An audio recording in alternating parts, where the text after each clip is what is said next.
আমার বাড়ি হলো ভোলা তজুমুদ্দিন। আমার বিদ্যালয়ের নাম শম্ভুপুর মাধ্যমিক বিদ্যালয়। আমি সিনিয়র শিক্ষক এবং আমি এখানে আছি আজকে আমাদের বিদ্যালয়কে এবং বেসরকারি বিদ্যালয়কে যে জাতীয়করণ করা হইতেছে না, আমরা বৈষম্যের শিকার। এই বৈষম্যের শিকার আমরা আজকে দীর্ঘ 30 বছর পর্যন্ত আমরা বৈষম্যের শিকার। তার জন্য আমাদের দাবি হলো বিদ্যালয়কে জাতীয়করণ এবং আমাদের চাকরিটাকে জাতীয়করণ। আমরা যেমন বাড়ি ভাড়া পাচ্ছি 1000 টাকা, আমাদের দাবি হলো সরকারি নিয়মে 45% বাড়ি ভাড়া, এবং আমরা মেডিকেল ভাতা পাচ্ছি 500 টাকা, আমাদের দাবি হলো 1500 টাকা। এবং আমাদের সেরান্তি বিনোদন আমরা পাইতেছি না, সরকারি নিয়মে আমাদের সেরান্তি বিনোদন ভাতা দেওয়া হোক। এবং উৎসব ভাতা আমাদেরকে যেমন কিছুদিন আগে আমাদেরকে 25% থেকে 50% বর্ধিত করা হয়েছে, কিন্তু আমাদের দাবি হলো আমাদের শতভাগ আমাদেরকে উৎসব ভাতা সরকারের নিয়মে দেওয়া হোক। তার জন্য আমরা বৈষম্যের শিকার।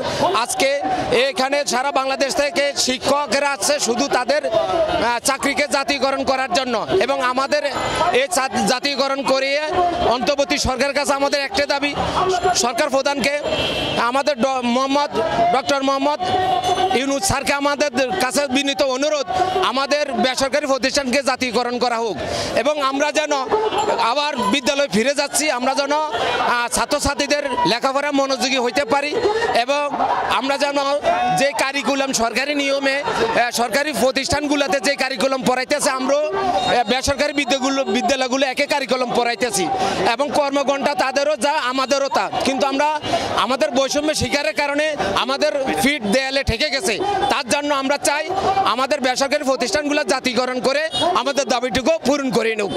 সমাজ আজকে আমাদের দেয়ালে পিঠ ঠেকে গেছে। স্বাধীনতার 54 বছর পার হয়ে যাওয়ার পর এমপিভুক্ত শিক্ষা আজকে অবহেলিত। এমপিভুক্ত শিক্ষকদেরকে কিছুই দেওয়া হয় না, নামে মাত্র বাড়ি ভাড়া এবং 500 টাকা চিকিৎসা ভাড়া দেওয়া হয়, ভাতা দেওয়া হয়, যা পৃথিবীর কোথাও এমন দৃষ্টান্ত নাই। আমরা চাচ্ছি সকল ইন্টারিম গভর্নমেন্ট, সকল বৈষম্য দূরীকরণের গভর্নমেন্ট, সে সকল বৈষম্য দূর করে আমাদেরকে অনতিবিলম্বে জাতীয়করণের ঘোষণা দেখ। পটুয়াখালী জেলার রাঙ্গামালী উপজেলা থেকে আজকের এই যে এমপিভুক্ত শিক্ষা জাতীয়করণের জন্য আছি ঢাকা প্রেস ক্লাবে। আমাদের মূল দাবি একটাই, জাতীয়করণ।